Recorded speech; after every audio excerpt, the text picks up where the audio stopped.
Welcome, everyone. My name is James Salomons, and I'm a zero balancing practitioner based in Edinburgh, Scotland. In this video, we're going to meet Rachel, a coach who specialises in psychedelic integration. Now, what's that, you may ask?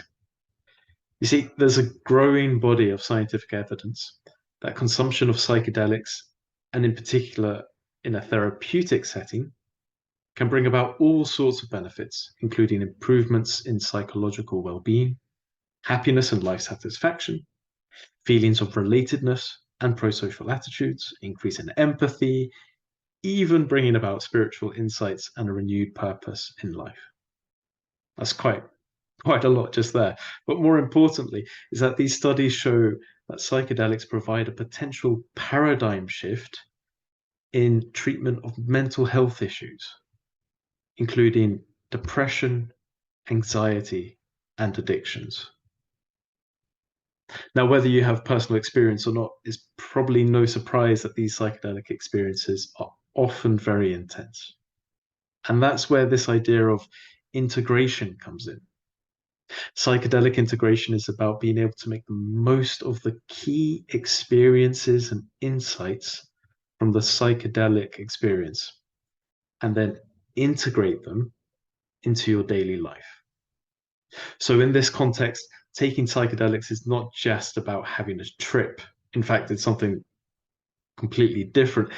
It's a conscious and therapeutic undertaking that, if done well, has lasting and meaningful impact on the person's life. So Rachel and we first met back in 2018, and I put a call out on Facebook to the Psychedelic Society of Edinburgh looking for volunteers. And that's because I knew within my bones that zero balancing can be of huge benefit to those seeking to integrate their psychedelic experiences. So Rachel and I worked together to explore this. And as some of you may know, I've written extensively about this, and links to those articles can be found in the description below. And that's one of the reasons why I asked Rachel to speak with me. She has first-hand experience in how skilled touch can assist those seeking to integrate their psychedelic experiences. And there are two more reasons why I asked Rachel to speak to me. So one is that I think there's a commonality between all healing approaches, and that for the zero balancers amongst you, I think you will resonate with how Rachel talks about her work with her clients. Additionally, I think there's also an inherent risk in taking psychedelics, especially on one's own. And as someone who probably could have done with some of this advice when I was younger, I love Rachel's focus on harm reduction. As always, links to everything we discussed can be found in the description below, and I'll be sure to update the description when Rachel publishes her harm reduction information. Now, without any further ado, let's dive in. Thanks for agreeing to this, Rachel. It's really lovely to see you again. Yeah, you too. Yeah. Thank you for inviting me. Yeah. It's quite a surprise, this channel and the conversations that I have very much focused around zero balancing. And I mean, our connection is zero balancing related, and yet it's also related to, psychedelic integration. Anyway, before we get into how we met or anything like that, I'd quite like to talk about, what spurred you on to seek a healing for yourself. Where were you at in your life that led to us at some point meeting and has led to you doing all the different things that you do now? It's a good question. It's a little while ago now, but I think probably one of the things was the lead up to the age of 50. Like I could feel that coming. I think I was 47 and a half, and I was very aware. I was really miserable, and I just had I'm pretty sure I was depressed, but I knew I didn't want to take antidepressants. I knew that wasn't the answer to the to what I was going through. I knew there was something more to it than that. And so I just thought, I just don't want to be this miserable for the rest of my life. So I'm going to make a big change. And I was doing a contract. I was working as an occupational therapist for the NHS. I was working in mental health. Yeah. And my contract came to an end. And I just thought, okay, I'm just going to stop. I'm going to make a big space in my life. And I don't know what's going to come into it. But unless there's a big space, nothing will change. And so I just stopped and I started exploring and trying to find out what it was all about. I didn't even really know what the question was, but I just started to explore things and I started to do things that I thought had a little bit of interest in them. Like and what? then after I went to a nonviolent communication 2-day course. Yeah. I found out I went for some hypnotherapy because I was just feeling so miserable. And in doing that, the woman that I was with, she said, "Have you heard of NVC?" And I hadn't heard about it. So I looked it up and I thought, okay, I need this because my family had really very poor communication skills. And I thought I had, and that did seem to be something that would help. So I did that. And I didn't even know who I was after that. I remember cycling into town to go to something, and I hadn't taken my lock, I hadn't taken my pannier bag. My brain was scrambled. It was a whole new thing to me that I could have feelings that were valid, that were my own, that I shouldn't, people weren't telling me that I shouldn't have them, and that I could actually figure out what my needs were. And that once I'd done that, then the strategies to meet those needs could be multiple rather than I was fixed on one strategy, which was not working, which was to try and sort out problems in my family because we'd had a big family bust up. So that was one thing. Then I saw a course in laughter yoga and I went to do that because I was interested in that. That was good. That was really playful and a bit silly, but very profound as well. And it was about breathing and just about it's okay to make mistakes. It's okay to be a little bit silly. I went on an enlightenment intensive weekend where you just contemplate the question, who am I, for 3 days with nothing else to think about. And you do it in dyads as well. You have a dyad, two people ask each other the question and then just witness what comes up in the answer. Wow. And That does sound intense. It was intense. And I didn't become enlightened, but I cleared a lot of things out of my system. And I felt like it was the first time anyone had really properly listened to me. And I said that I heard things coming out of my mouth that I'd never been able to admit to anyone before. Because after 3 days, you build up the confidence that the person that you're looking at isn't going to freak out and judge you. They're just going to take it like a champ. And so you can just start to say things, and it really opens the door to clearing a lot of stuff out. And so I did that, and I remember doing various things. And after 6 months of, I think that was before I'd done the enlightenment intensive and those kind of things. But after 6 months, it was like a light bulb moment. And I thought, okay, the most important thing here is to figure out what is the most important thing. Okay. Then I was kind of, and then I thought, this is going to take a while if that took me 6 months. So just, so gradually, things, I started to learn things, but really I had no guidance at all from anybody.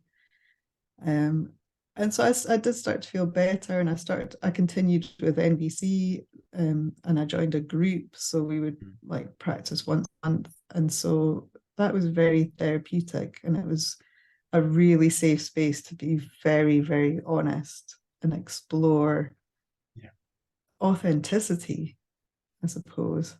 Yeah.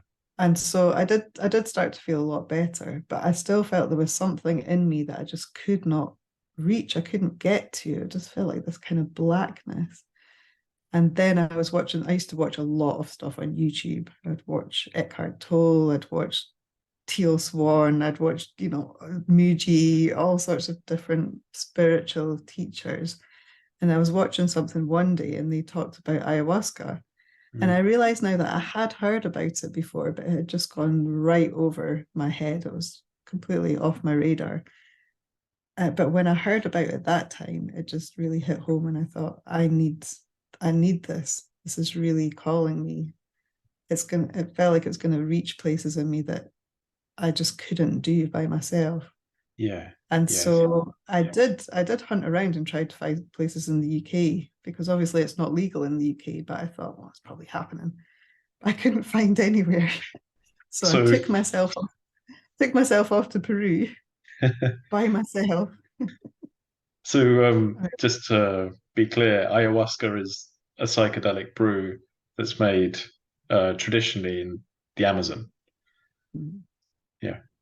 So you went off to Peru to experience that. I mean, that must have been quite an adventure, you know, It just kind was an of adventure. being like, Yeah. yeah, sod this, quitting my job, exploring all these different things, and then being like, oh yeah, and I'm off to Peru. I mean, how did how did the people around you kind of react to that, like friends and family? I am an adventurer. I am an Okay, explorer. yeah, So it wasn't really big news to them. Like when okay. I was 17, I took off on a motorcycle and did a round the world trip. So, Oh I'm a wow, really? stranger to travel. Yes. And came back with a Mexican husband. And people weren't that shocked by that, really. They're kind of like, they know. Fair enough. But I think this is kind of who I am. I like to, I think I'm a bit of a pathfinder. I tend to do things before anybody else I know has done them. Yeah. So I didn't know anyone that had done ayahuasca before. I didn't know anything about it. And so I went and did that. So you fly to Lima, then you fly to Iquitos, which is only had flights going to it in the last kind of 20 years. Before that, you had to travel 5 days on a boat up the Amazon. Hmm. And so meeting the people that live there and the shamans, and this is their culture, for thousands of years. The shamans that I worked with, their fathers, fathers were all shamans and all ayahuasqueros. They worked with this medicine. Yeah. So I was there for 10 days, and that was a huge experience of clearing. I really felt like some very, very dark stuff was basically sucked out of my crown chakra. And the shaman, my experience was that he took it into his own body, and he went outside the ceremonial house and he vomited into the jungle. It's a purgative medicine, so everybody vomits, but he went out and vomited my stuff basically out into the jungle. Yeah. And there was 12 of us, and he didn't do that for anybody else. So I felt like my stuff had been pretty heavy duty. And I was kind of shown that it was ancestral back through my father's line. And I now think a lot of people have this because our grandfathers and great grandfathers were in the war. They saw really horrible things. They came back and they had the stiff upper lip of the British. They didn't speak to anybody about it. There was no one to talk about. They just had to get on with it. But obviously it affected them, and it affected their parenting, which then affected how, my grandfather was brought up. And he taught my father, and my father, I got it off my father. And because nowadays we've got so many things to help us, we've got the internet, we've got so many different therapies, it's okay to talk about mental health. But even my dad didn't have any of that stuff. So he just drunk and smoked and was grumpy, and passed that all on. I felt like he passed it on very undiluted to me, but he didn't really have any other way of dealing with it. Yeah. So it was in me quite thickly. And that just felt like I just felt so much lighter after that Yeah. experience. Mm. And then you came back to the UK. And I came back to the UK, and the integration of that was very difficult because you come back having had your hard drive wiped, but without any real knowledge about how to fill it back up again. So, and I felt like I couldn't go and speak to somebody in the NHS, or my idea was I would get sectioned if I did that when I came back. I didn't know who to talk to about it. Yeah. And gradually I found community that work with psychedelics in the UK, and started talking to people, and gradually was able to integrate it. Nice. But it took a while without any guidance, really. Yeah. Mm. And it's sort of in that context that our paths kind of crossed, isn't it? So Yeah, because once I came back, I thought, okay, so there's shamans all over the world in every culture. yeah, Who are the Scottish shamans then? And there's plant medicines in every culture. So what were the yeah, Scottish plant medicines? And I realized they were the mushrooms, yeah, and that we lost all our shamans basically. I mean, you could say that they were the witches and they got wiped out. They all got executed. So that the knowledge of how to work with these medicines is not in our culture to be easily accessed. yeah. And so I decided to go out and find out for myself. That's when our paths crossed. Yeah. So I put that post up on the Facebook group for the Psychedelic Society of Edinburgh, and because I was interested after having read Michael Pollan's book and my own experiences with psychedelics and my own experiences with bodywork, I was like, this whole integration piece seemed to be key. Because a bit like you, I'd done a lot of research about ayahuasca and the what we now term the psychedelic renaissance. Before it was even the psychedelic renaissance, I kind of been really interested in this form of medicine, and especially because I'd explored psychedelics in my teenage years and into my 20s, and I remembered feeling so much, well, a bit like you described, lighter, and it alleviated depression and helped me kind of unlearn conditioning that I'd picked up over the years. And but I'd also had some bad experiences, and at one point having ended up in hospital for about 3 days. And I then kind of pursued a more uh, sober healing journey and a way of exploring myself.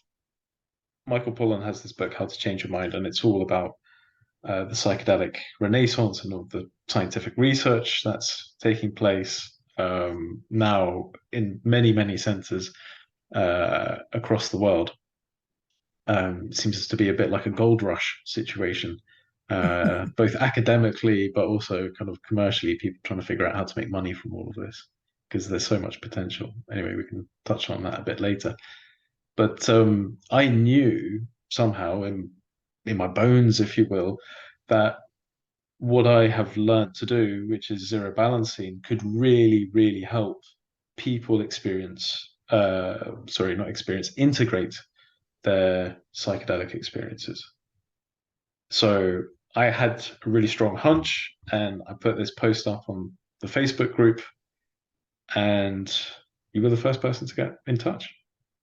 Mm. Yeah. Yeah, I thought it was fascinating when I saw your post, and I thought, wow, another way of integrating. And I realized how important bodywork was too. And so I had just kind of made contact myself by exploring with the Scottish plant medicines. And I thought, Hmm. this is a really good opportunity to have some input in the integration process. Yeah. Yeah, so I volunteered. So you were offering 3 sessions of zero balancing in exchange for writing up the experience That's right. and how what had happened with it. Yeah. And I know it's been written up, and I know it's published in a couple of places. And there'll be links to all that kind of stuff in the description. But I was just wondering if you could very briefly talk about your experience, and then we'll, talk about what happened beyond that, after that. Yeah, so looking back, the main thing that stood out for me was your presence in the zero balancing, just your presence to allow me to tell you about my experience in a very non-judgmental environment. and for you to just very like offer me a lot of space to explore that. And also you really validated what my experience was when I was kind of incredulous about my own experience. I kind of thought, well, this can't be a thing. Because basically I'd been shown that I had connections, that this knowledge was somewhere in my ancestry and that I should do this work. And so I was kind of like, no, that's not a thing. But you just held the space for that and told me that there was research, that there was people doing this, that there was people working with this, and that it was a valid thing, rather than my experience just being me just brushing it off. Yeah. So I really remember that. And to be honest, the zero balancing is still a bit mysterious to me. And that's okay, because Yeah. because I came out of that session feeling very calm, and yeah, just having the space to explore a bit more what had happened to me, so it could help me integrate it rather than just null and voiding it straight away. And then the following two sessions as well, some of the things that had come up in the psychedelic session that I'd had were still to do with my father's line. And I think they were things that still felt a bit trapped in my body, that I hadn't had the body work to release it actually from my body. And I do remember there being a few places where you fell into that. I think you called it areas of interest. And I think I remember there was some tears that were released. And yeah, I felt really quite strange after the session. It Yeah. did feel like things had moved through. Yeah. If it's not too personal, what I remember is in the third session, I think it was, that picking up on this sense of not being allowed to do what you wanted to do. And I think I invited you to let go of all the times you weren't allowed to play. Yes, yeah, yeah, And then, the tears came. And if I remember rightly from your write up, they continued into the night. yes, yeah. And amazing, it helped me to see how much progress I'd made, because I was fairly recently in a new relationship, and my partner was very different from people that I'd had relationships before, who just would not have been able to handle that if I was upset about something. Yeah. And it was completely different this time. He was lovely. He just made a nest for me, and he brought me tissues, and he just let me cry. And it was there was a big emotional release in Yeah. that. Yeah. And I really got the sense that, for you to do what you wanted, it was important to clear any blocks to times in your past when you weren't allowed to do that. And this sense of play felt quite important. There was an excitement uh, when you talked about working in the realm of psychedelic integration and helping other people, and working in that field. But there was also this like, but I can't. And anyway, so that cleared, you cried, and then what happened? Where did you take your life after those three sessions? Oh, I think I started to take that a bit more seriously, Okay. that this was a path for me. And it just seemed to pull me along to a certain extent. It might seem a bit crazy to say, but sometimes I feel like I'm kind of being worked from behind by the mushroom. they they've kind of claimed me as if like, okay, you're working for us now. And there's a kind of groundswell of this healing coming through. It's like helping humans. And they've kind of got hold of me and said, right, this is your work, get on with it. And then there was various, and things started to fall into place, people, I was meeting people, people were coming to me for this kind of work. And then I thought, okay, this is happening. I need to upgrade my skills here. I need to learn more skills that go with the integration. And so then I went and did a coaching course, an 18-month coaching course, which is a kind of how to transform anything, how to clear blocks through coaching. And I just felt it fitted really well with people who were doing psychedelics and then needed preparation for it and then the integration afterwards. So I really up leveled my skills and really took that on, really owned it, and now, you know, opened my business, my coaching business, and started really working with people, and I absolutely love it. And I've had lots of people have had lots of good results.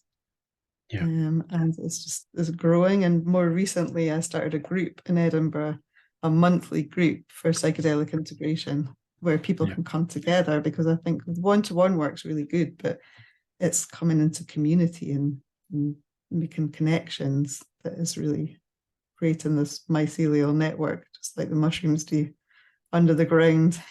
But that's important, and people need a space to talk about these things. And it's really important for harm reduction. It's really important for being responsible using these plants as medicine. They're not drugs, they're actually medicine for healing purposes.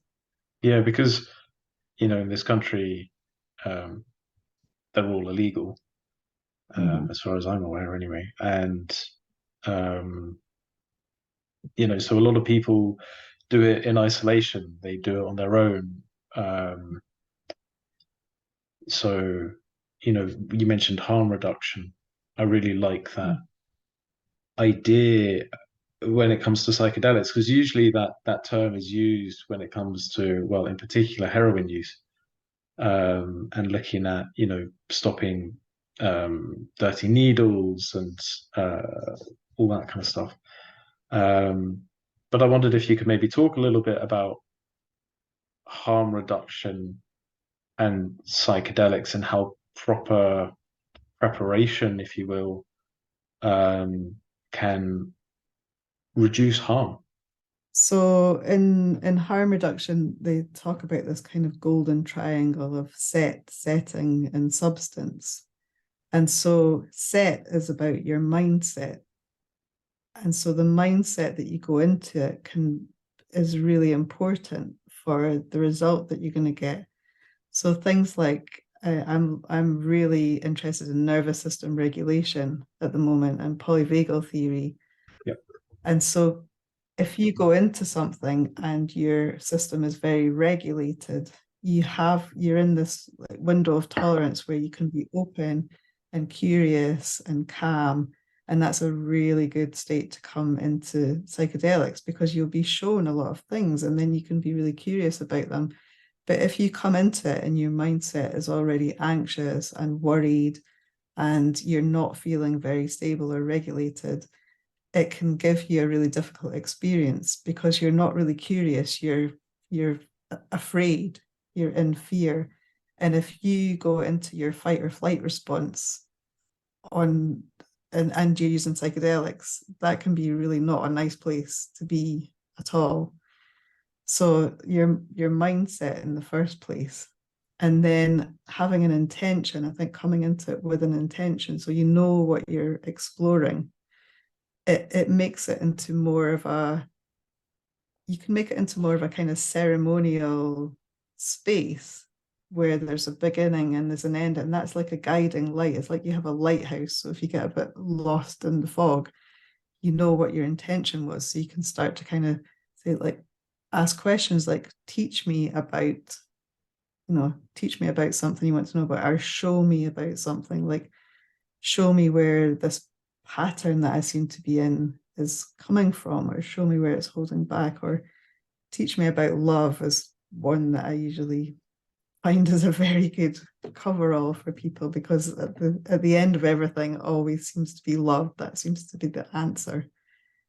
But you can I've done teach me about arrogance, a while ago, and because I have a really belligerent streak in me that can get very stubborn about things. I teach them about arrogance, and I learned lots of amazing lessons about that, about staying in the present moment, about just accepting how things are, because it is quite arrogant to be, okay, this is what you've got sadness, so just stay with that, see the beauty of that, like the divine beauty of the sadness that is with you at the moment, the feelings in your body, the situation that you're in, and don't try and change it or judge it or get rid of it.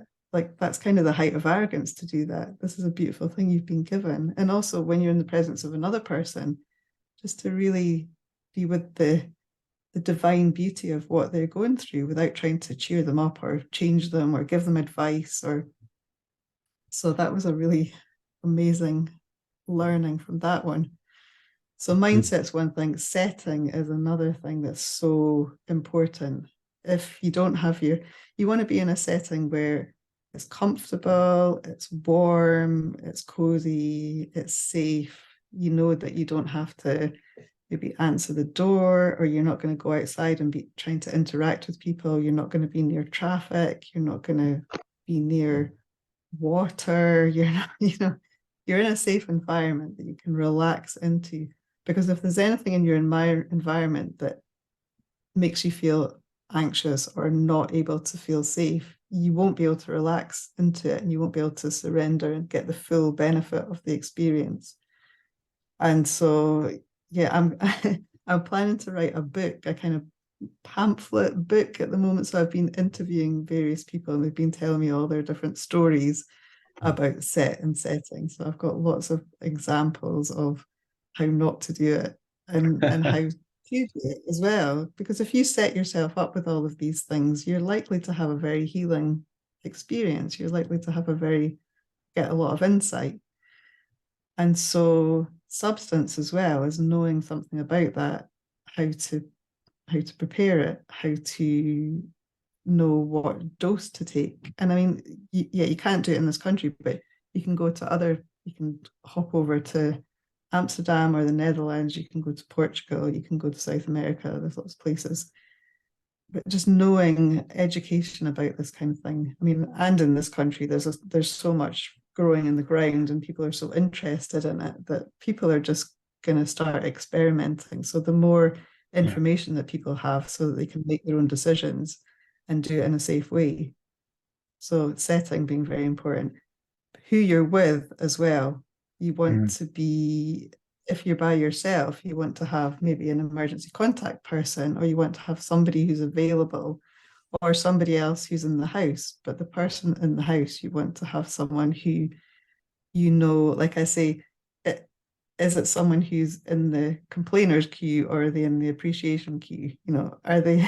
That's one of the things that I think about when I'm maybe feeling a bit negative about something. I'm like, can I appreciate this, or can I complain about it? So you want somebody who has that kind of positive, warm, non-judgmental approach to you, who's going to be able to ground you if you get upset or anxious about something. Yeah, so maybe somebody who knows a bit about nervous system regulation. They know how to keep themselves calm, so that in turn you can calm yourself from them.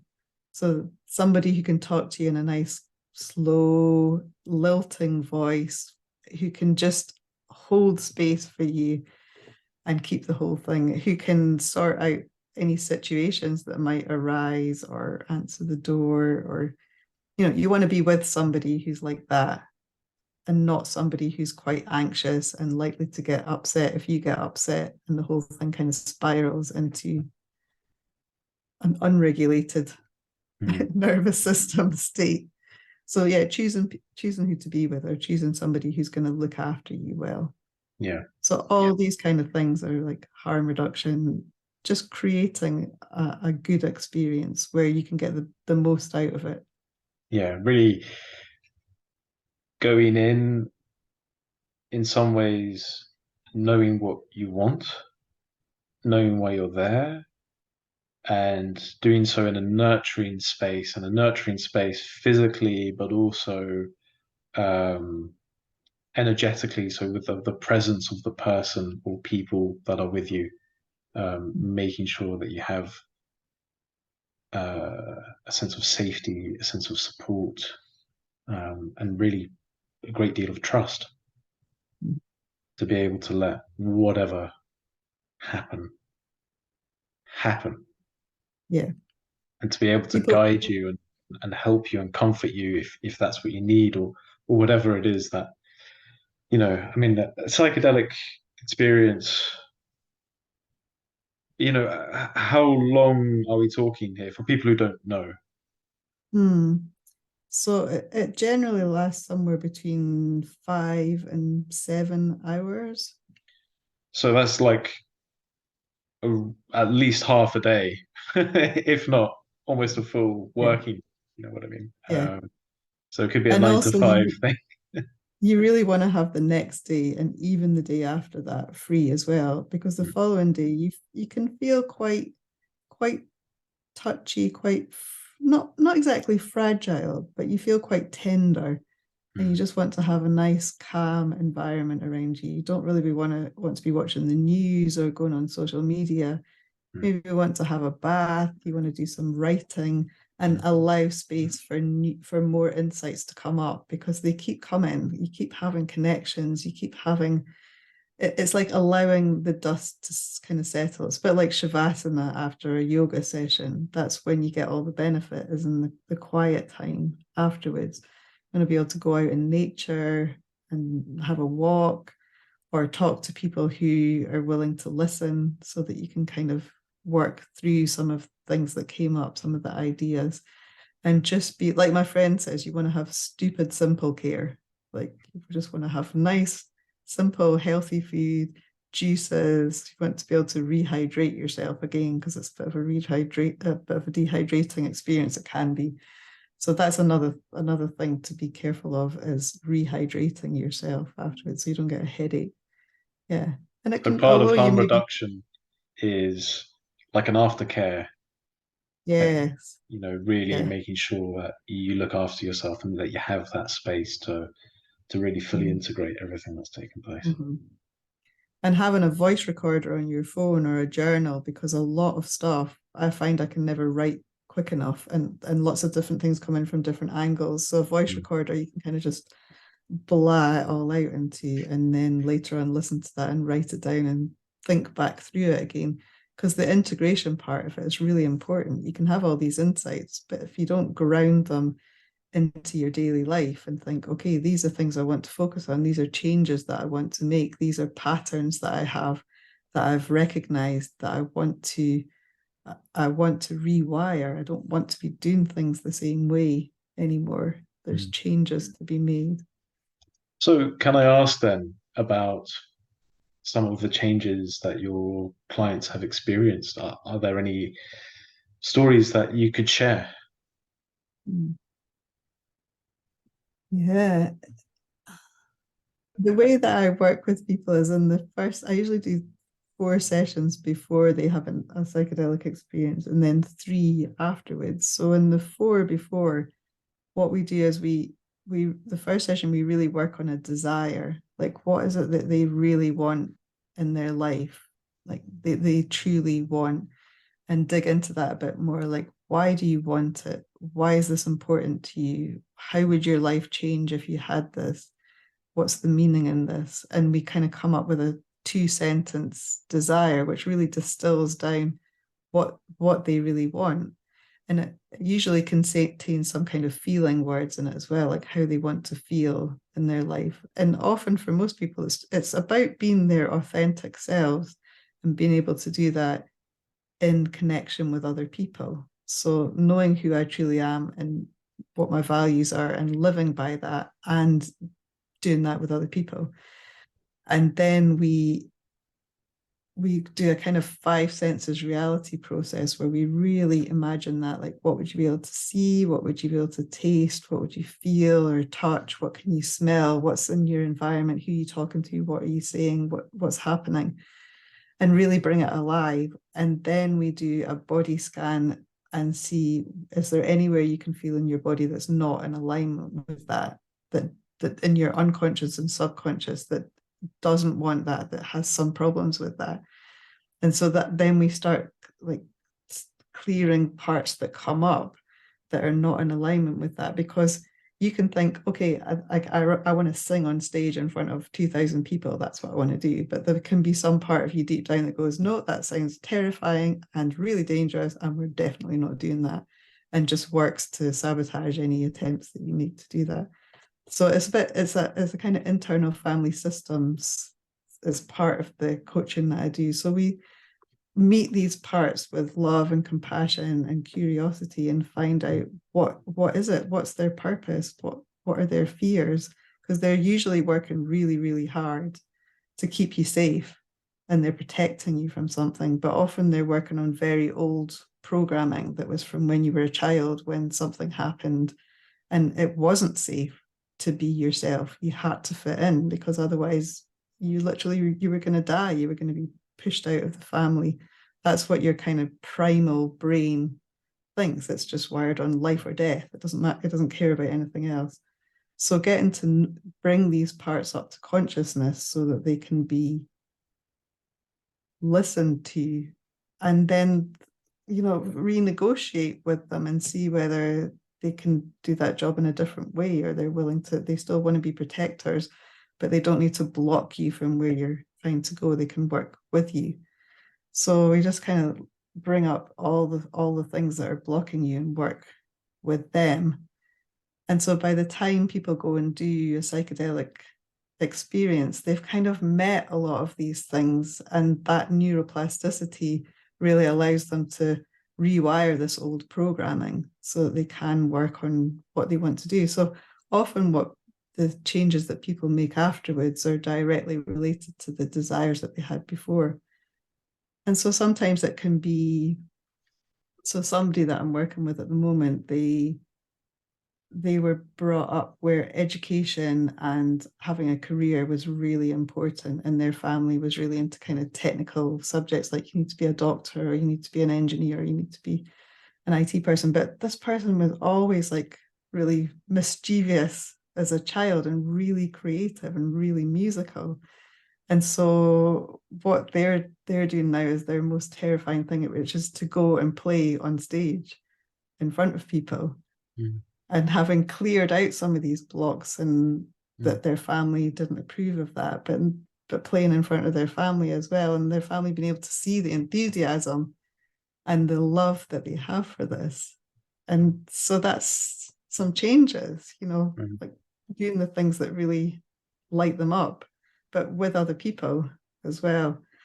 And they said, yeah, that they just saw this wall of separation come down, that there was no separation between them and the audience. And that actually, when the playful side of them came out, they could do it easily. But this critical side that judged every point that every note that they played wrong, actually made them clamp up and shut down and play worse and be terrified of being humiliated because of their really bad playing.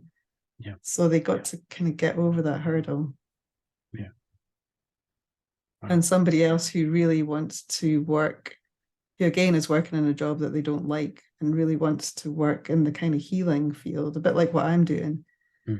And when we dug into that, the part that came up was their grandmother, who, for their grandmother, you needed to be married and you needed to have children, because otherwise there was no purpose to you at all.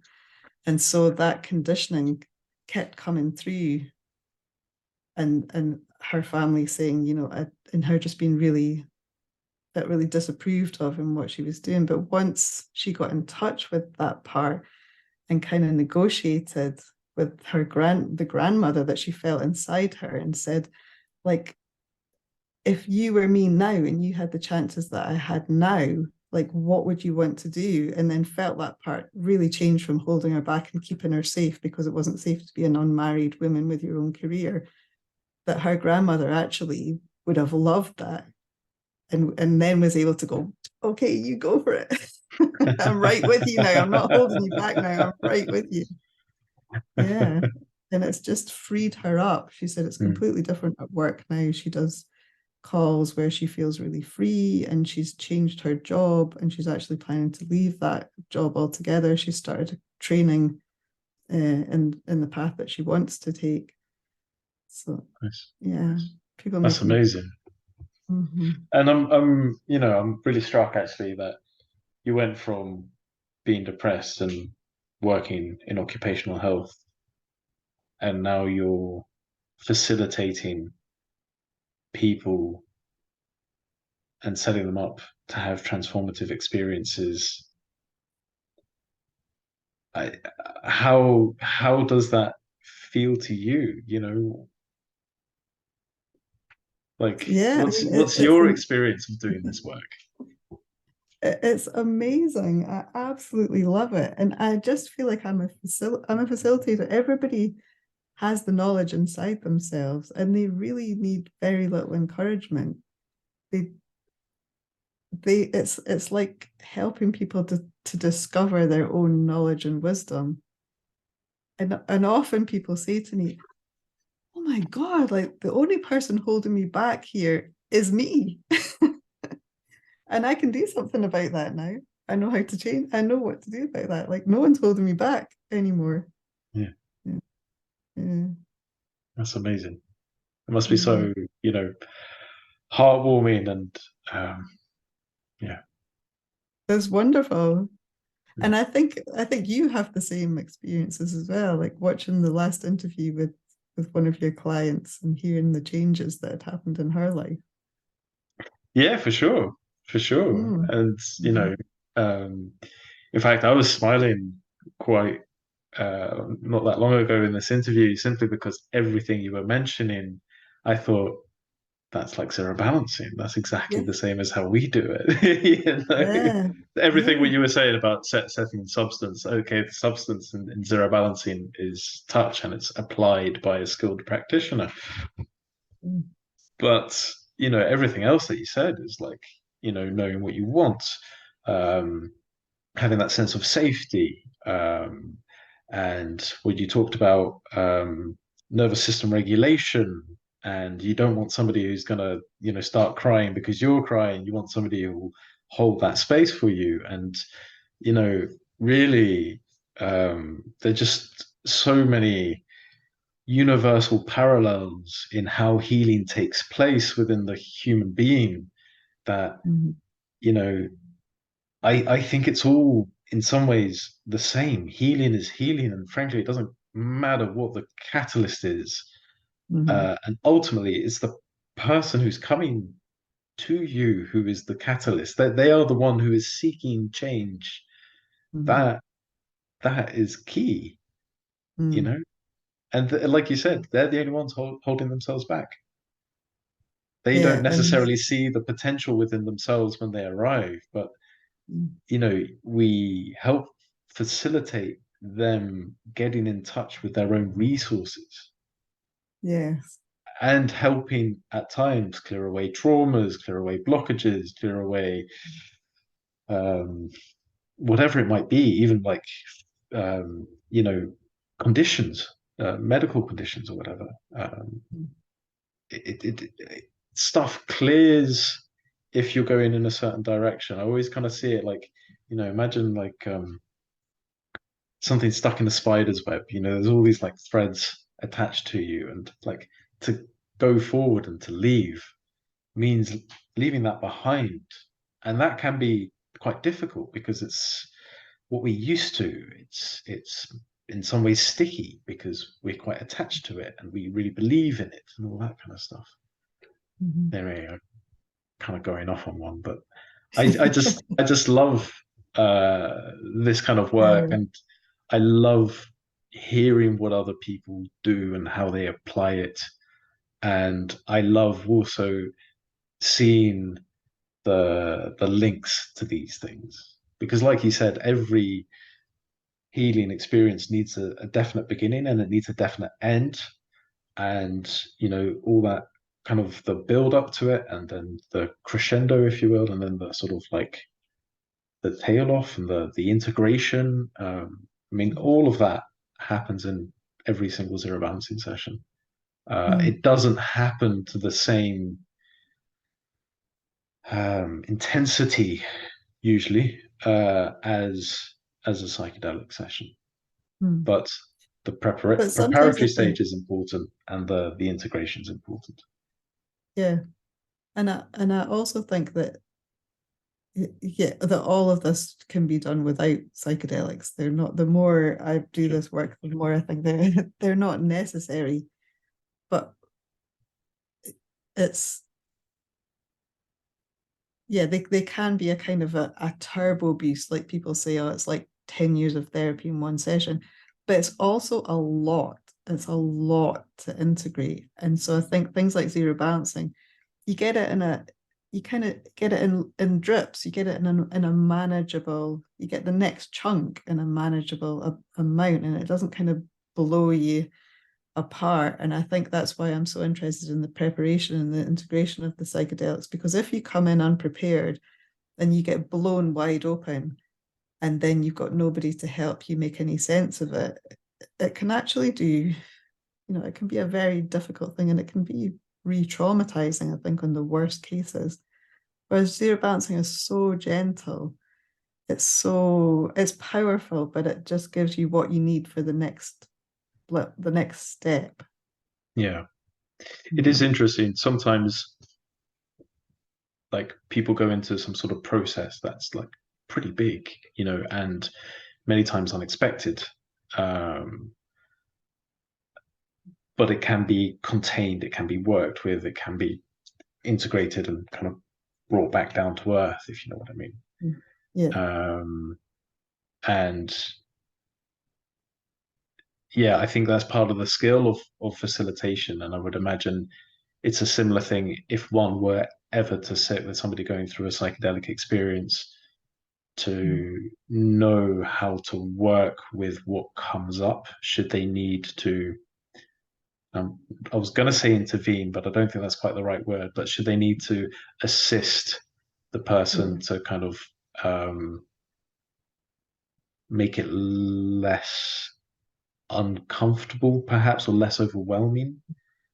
yeah, Um, yeah, yeah, yeah. Because I mean, a lot of things that you can do during it is breathing. Like if a lot of really strong emotion comes up, just keep breathing with it and allowing it and opening to it, and making sound, maybe making the sound that comes through, and moving with it as well. I mean, some people have said that a psychedelic experience, some of the ones they've had, it feels like an exorcism, because their body is literally releasing trauma. Their body is doing all these strange movements that they're not telling it to do. And so that can be quite frightening if you don't know anything about that. But if you've got some education about it and you think, oh, right, this is a good thing, this is my body releasing patterns of trauma, yeah, good. But if you don't know what's happening, it could be terrifying, and you think you've been possessed by some kind of like you're having an exorcism. sure. Yeah, But I love yeah, the fact that you mentioned sound and breathing. Those are ways of introducing energy to and a movement to the whatever it is one is experiencing, you yeah, know, yeah. and giving it some sort of direction and giving your mind something to focus on as well. And And I just think, having somebody with you who's reassuring, who's saying like you're doing really well, like just keep breathing, keep allowing, just yeah, keep focusing on the pure physical sensation in your body.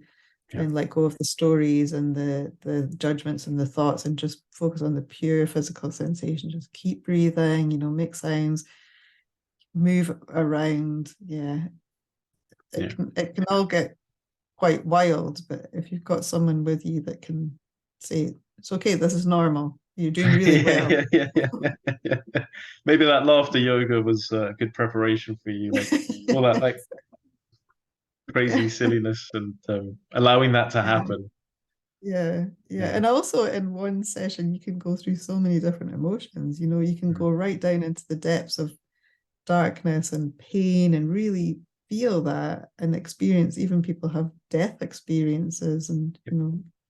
like the dissolution of their ego. And then other people have really joyful experiences and have hilarious experiences where they just laugh and laugh and laugh. And you can have all of that in one go, in one sitting. But it is a journey. You can ask to be shown something and you think, okay, this thing's, I want to be shown this, but sometimes you need to be taken here and then here and then here and then over here, and then you need to see this, and then finally you're like, ah, now I get it. Yeah. Yeah. Yeah, there's definitely an intelligence when it comes to healing, and it's not necessarily, what is it they say? It's not necessarily what we want, but we often get what we need. Yes. And Mm. sometimes at the end of it, I'll almost get the sense that the intelligence is saying, did that answer your question? And usually it's answered it like tenfold. Yeah, thank you. That's going to take me the next 6 months to integrate all of that amazing insight that I've got now. So, yeah, I think that more or less kind of covers everything that I wanted to talk about. Is there anything else that you feel is left unsaid? Something you'd like to mention?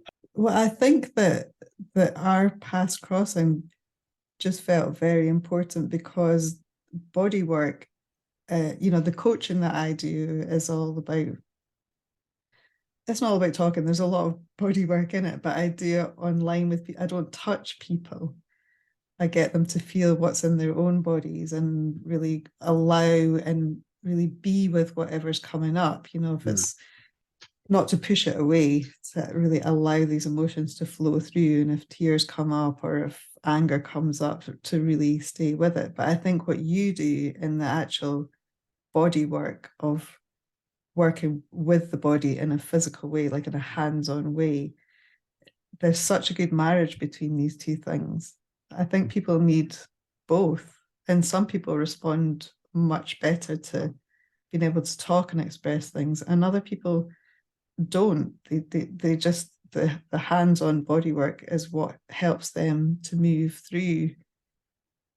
And I think there's a really good place for both of those things. And I think people who work in zero balancing, there's potentially a whole market. There's so many more people that are working with psychedelics now and that are interested. And that there's a whole, client base to serve there. That is a really interesting place to work, and a yeah, place that can really be in service to people when they might be a bit lost. it's quite interesting. I since writing up that project, um, which is how we met, and publishing that on my website, and then latterly in the International Journal for Zero Balancing. I've had a lot of body workers from other types of body work reach out to me, particularly in the States. Really glad that I'm talking about this and asking for some advice and all that kind of stuff. And similarly, I've had people seeking psychedelic integration and exploring body work as a potential avenue for that. And Mhm. yeah, I think these ways of working are so complementary, and I felt so happy that psychedelics are getting this renaissance and getting this attention. And I also feel like body work needs this kind of attention. And, people who work with conscious touch, it's so different from, getting a fairly mechanical Swedish massage or something like that. It's a very different level of healing, and certainly, um, yeah, for me, as you know, zero balancing is my passion and my calling. And for me, it's got all the goods. It's got everything in it, that keep me engaged for a lifetime, at least one. Yeah, yeah, And yeah. yeah, And I think what zero balancing does as well is it has that there's the talking in it as well, but it's not all about talking. So people have that opportunity to know they've got the safe space to be able to express what's coming up. Whereas I think a Swedish massage, somebody could be lying there and feeling stuff coming up for them, but they just have to hold it in because they think, I can't cry here. I can't say that this weird thing's happening in my body. But I think that what you do, you really welcome that, and it's a completely non-judgmental space. And there's also an expectation. That's what we're here for. We're here to see what's coming up, and you can talk about it. And so, yeah, I agree. It has got everything in it. Yeah. And yeah, in some ways, it just comes down to presence. No matter what modality one does, it's about being non-judgmental, basically seeing the other person's potential to heal from whatever it is that they wanted to heal from, and that can be physical, it can be psychological, spiritual, it doesn't matter. Knowing that they have that potential within them to overcome this. And I find that it's so simple. It's quite difficult to develop that capacity, but in some ways it's so simple. You just wonder, once you've kind of got some sort of competency with it, why don't we have this in other parts of society? You know what I mean? Like, I'm sure children's education would really thrive if there were non-judgmental, compassionate people who saw the potential in the children. And it doesn't matter what area of life. These are really fundamental skills that Yeah. in some ways I think everyone should have. Think of the Yeah. society we would have if everyone held each other in the highest regard, and Yeah. and didn't, put their own projections onto other people. I Yeah. mean, what a different place the world would be. Yeah. Yeah. And my partner, he says it's all attention therapy. Like all of these things are just attention therapy. You're just putting your undivided attention onto somebody for a certain period of time and that's healing in itself. Yeah, Yeah. And absolutely. sometimes I think it's like I'm holding the love for my clients when they can't hold it for themselves Yeah, until the point where they're able to hold it for themselves. I kind of hold it for them. And that helps them to keep going until they get that capacity. yeah, yeah. Mm. Fully on board with Mm. attention therapy. I'm fully on board with holding the love And for the client. interestingly, my partner's doing a Swedish massage course at the moment. Just he doesn't really know Ah, what he wants to use it for, but he's very intuitive masseuse, like he has been sure. for years. But he needs to get Yeah. a qualification so he can do something. Yeah, so he's finding it quite clunky. And when he practices on me, it's kind of like, oh, okay. When we get to the end, can you just do some intuitive stuff? And then he just Yeah, starts yeah, free flowing. And then it's amazing because he just goes with his intuition. yeah, So like I think like you were just saying, a Swedish massage is one thing. It's like you do this and then you do that and then you do that. Whereas the more conscious touch or intuitive touch or whatever, it's two people tuning in with each other. mm, And there's something really so powerful about that. yeah, yeah, definitely. I'd quite like to wrap up. So, yeah, one thing I wanted to ask you is that if people are interested in your approach, in your way of working, especially now that they've heard more about it, where can Mm. they, where can they find you? Where can they get more information? So I have a website which is called goddessatyourservice.com, two S's and goddess, because I see like the goddess is kind of like the life force energy that flows through us. And so for me to be a channel for that, to be at the service of another person, on my website, there's more information about what I do and get in touch with me. And one of my favorite things is to have chats with people who are interested. So I'm very willing to do a free chat for half an hour with people who are interested to find out more. and see if if it feels like a good fit to work together. Mm-hmm. Nice. Well, thank you very much, Rachel. It's really good to see you again. That's the end of the interview with Rachel. I hope you enjoyed it. If you're interested in learning more about Rachel and her work, then please check out her website. That's goddessatyourservice.com. And if you like today's interview and like to support the channel, then be sure to subscribe. There will be more interviews on the way. And as always, links to more information about zero balancing can be found in the description below. If you're curious about this therapy and want to give it a try, for psychedelic integration or not, then my sincere wish is that you find a practitioner near you. Until the next time, bye for now.